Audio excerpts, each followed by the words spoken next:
I read something recently that said something along the lines that half of men think they could land a commercial jet in an emergency situation if needed.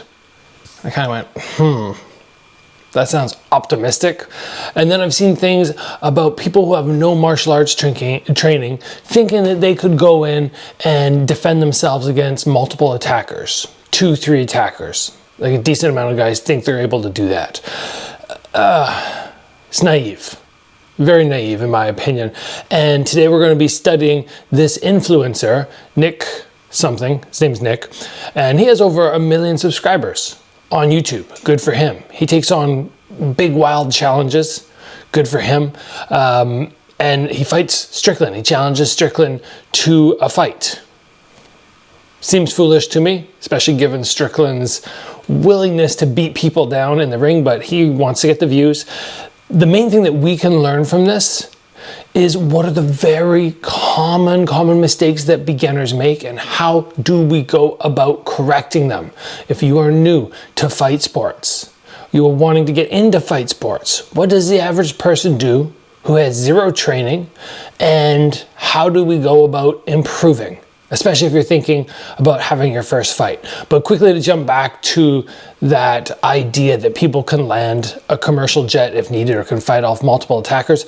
Look guys, I'm a multiple time glory champion, have 6 world titles, and still if I go out late at night, somewhere where I'm not comfortable, like where I live, Victoria, I'm not worried about anything, but if I was out at 11 at night, I just carry this around, right?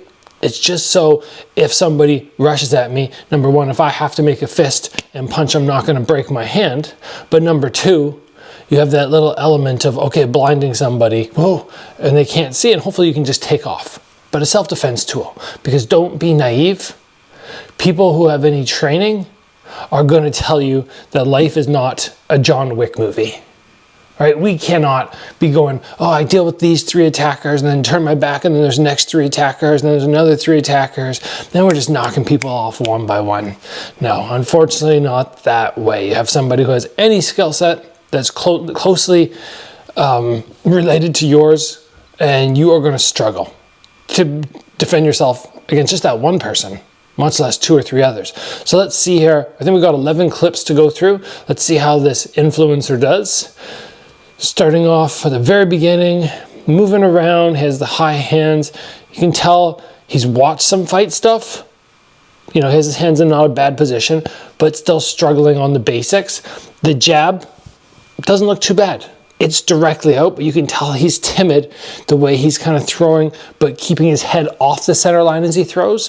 Yeah, you can get your head off the center line, but you're always returning back to that strong point because staying down low for too long puts you in a very, very compromised position, especially consider these guys have shin pads on and they're probably going to be doing some kicks. Let's move into the next clip. Big left hook from Strickland. See, he doesn't mess around. That's the scary thing about this dude. He's just like, oh, okay, we're moving around. Then all of a sudden, out of nowhere, boom, pace is up. I hate sparring partners like that. I hate people who are inconsistent. Either we're going in and we're sparring, and it's going to be hard sparring, or we're keeping it light. But that flux where you don't know what's happening, ooh, it's dangerous. And that's, to me, one of the main things. That's one of the main reasons I wouldn't want to fight Strickland unless I just went in and I'm like, okay, we're doing hard rounds. We're sparring hard rounds, and I know from the get-go. But I would never go in with Strickland and be like, okay, we're doing light rounds, because I don't know where he might bomb on you. Next clip. Oh, the front kick to the stomach. So you see there, the influencer, Nick, he had like the right idea. He had that hand dropping, but he didn't do the circle. He just kind of put it straight down, and that kick came in on an angle and caught him right in the gut. And if you're not conditioned there, you don't know how to flex. Like, it's crazy how many people do not know how to flex their stomach. And I have to do training with people when they come in for private lessons with me on how to take that muscle and squeeze it, because they just don't know. So if you're gonna get booted in the stomach and you don't block it, at least you know not to let the foot sink in really deep. Clip number 4, moving around.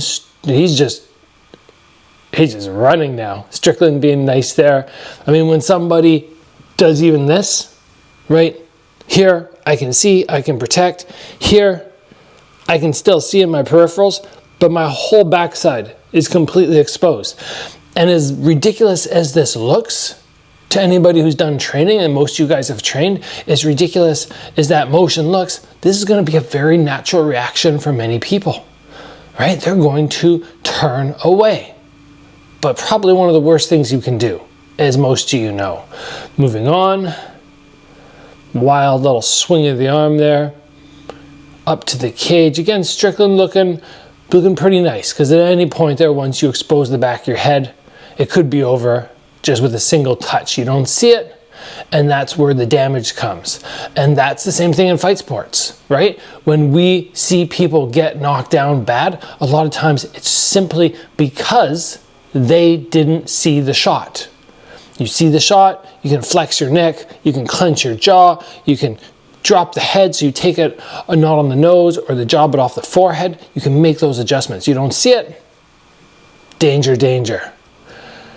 Next one, Strickland's running him down a little bit. Whoa, that was a big high kick and a hook.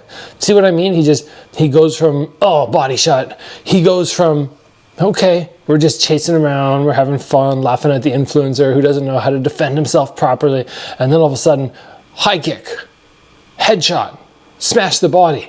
It just bounces so fast with Strickland and makes it scary to spar him for sure.